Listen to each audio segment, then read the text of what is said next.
Hey all, லைஃப்பை reset பண்ணுறது ரொம்ப ஈஸி. ஆனால் ரீஸ்டார்ட் பண்ணுறது ரொம்பவே கஷ்டமான விஷயம். அப்படி கஷ்டமான விஷயத்த பண்ணுறதுக்கு ஈஸியான நிறைய ரூல்ஸ் சொல்கிறேன். மறக்காமல் வீடியோ ஃபுல்லாக பாருங்கள். வீடியோட லாஸ்ட்டில் இந்த ரூல்ஸை தாண்டி ஒரு சூப்பரான ஒரு விஷயத்த சொல்லியிருக்கேன். ஸோ லாஸ்ட் வரைக்கும் பாருங்கள். ஃபர்ஸ்ட் ஒன், உங்களோட இன்ஃபீரியாரிட்டி காம்ப்ளெக்ஸை தூக்கி வீசிட்டு செல்ஃப் கான்ஃபிடென்ஸை டெவலப் பண்ணிக்கோங்க. இன்றைக்கி ஸ்டார்ட் பண்ணுறீங்க அப்படின்னா இது ஒரு புது எக்ஸ்பீரியன்ஸுன்னு சொல்லி நம்பி ஸ்டார்ட் பண்ணுங்கள். செகண்ட் ஒன், நடந்து முடிஞ்சதை நினச்சி ஃபீல் பண்ணிட்டு இருக்கிறதுல எந்த யூஸுமே கிடையாது. நீங்கள் புதுசாக ஒரு வே சூஸ் பண்ணணும் அப்படின்னா நிறைய லாஸை ஃபேஸ் பண்ணி தான் ஆகணும், நிறைய ரிலேஷன்ஷிப்பை இழந்து தான் ஆகணும். அதனால நடந்து முடிஞ்ச விஷயத்தில் மாட்டிகிட்டே இருக்காமல் புதுசாக ஒரு வேவை சூஸ் பண்ணுங்கள். தேர்ட் ஒன், உங்களோட டெஸ்டினேஷன் எது அப்படிங்கிறத ஃபஸ்ட்டு ஃபிக்ஸ் பண்ணிக்கோங்க. அதோட வேலை ட்ராவல் பண்ண ஸ்டார்ட் பண்ணுங்கள். நீங்கள் குட்டி குட்டி ஸ்டெப்ஸ் எடுத்து வச்சு போனாலும் பரவாயில்ல, ஆனால் நமக்கான வேலை ட்ராவல் பண்ணணுங்கிறது தான் இம்பார்ட்டண்ட்டான விஷயம். ஃபோர்த் ஒன், டைமை வேல்யூ பண்ணுங்கள். நிறைய தேவையில்லாத விஷயத்தில் உட்காந்து உங்கள் டைமை வேஸ்ட் பண்ணுறதை விட்டுட்டு நேற்றுலேருந்து இன்றைக்கி நான் ஒரு பெட்டரான பர்சனாக மாறதுக்கு என்னென்ன பண்ண முடியும் அப்படிங்கிறதுக்காக டைமை செலவு பண்ணுங்கள்.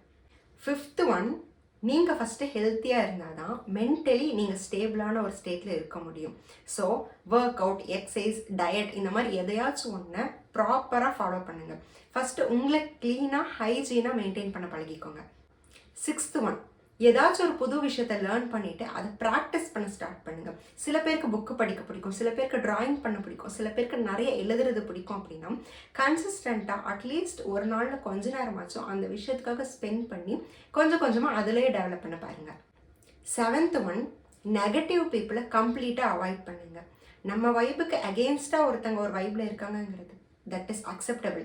ஆனால் நெகட்டிவ் வைப்பில் இருக்கிற பர்சன் கூட மிங்கிள் ஆகிறத அவாய்ட் பண்ணிக்கோங்க. எய்த் ஒன், நீங்கள் பண்ணிகிட்ருக்கிற ஒர்க்குக்கு ப்ராப்பரான ஒரு ஃபவுண்டேஷன் செட்டப்பை கொடுங்க. அதில் கீப் ஆன் ஒர்க் பண்ணிக்கிட்டே இருங்க. அதில் நீங்கள் டயர்ட் ஆனாலும் பரவாயில்ல, ஆனால் அந்த ஒர்க்லேருந்து வெளியே வருதுங்கிறது கண்டிப்பாக நடக்கக்கூடாது. நைன்த் ஒன், எடுத்தோடனே பெரிய பெரிய ஸ்டெப்பு தான் எடுத்து வைக்கணுங்கிற அவசியம் கிடையாது. சின்ன சின்ன ஸ்டெப் எடுத்து வச்சும் கூட சக்ஸஸை ரீச் பண்ணலாம். டென்த் ஒன், நீங்கள் பண்ண போகிற வேலையை ரொம்ப நம்பிக்கையோடு ஸ்டார்ட் பண்ணுங்கள்.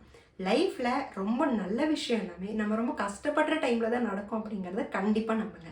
லைஃப் எவ்வளோ ட்ராஜடியாக இருந்தாலும், எவ்வளோ ட்விஸ்ட் அண்ட் டர்ன்ஸை வச்சுருந்தாலும் நீங்கள் கீப் ஆன் ரொம்ப நம்பிக்கையோடு அதில் ட்ராவல் பண்ணிகிட்டு இருந்தீங்க, அந்த ஒர்க்கை ரொம்ப ஹோல் ஹார்ட்டடாக பண்ணிகிட்டு இருந்தீங்க அப்படின்னா கண்டிப்பாக உங்களோட டெஸ்டினேஷனை ரீச் பண்ண முடியும்.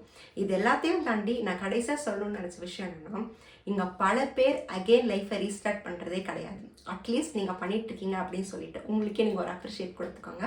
ஸோ இந்த வீடியோ பிடிச்சிருந்துச்சுன்னா லைக் பண்ணி, ஷேர் பண்ணி, சப்ஸ்கிரைப் பண்ணிக்கோங்க. முடிஞ்ச இன்ஸ்டாகிராம்லேயும் ஃபாலோ பண்ணிக்கோங்க. அதோட லிங்க் சேனலோட பயோல கொடுத்துருக்காங்க. வீடியோ பார்த்துருக்கு. தேங்க்யூ. Bye by.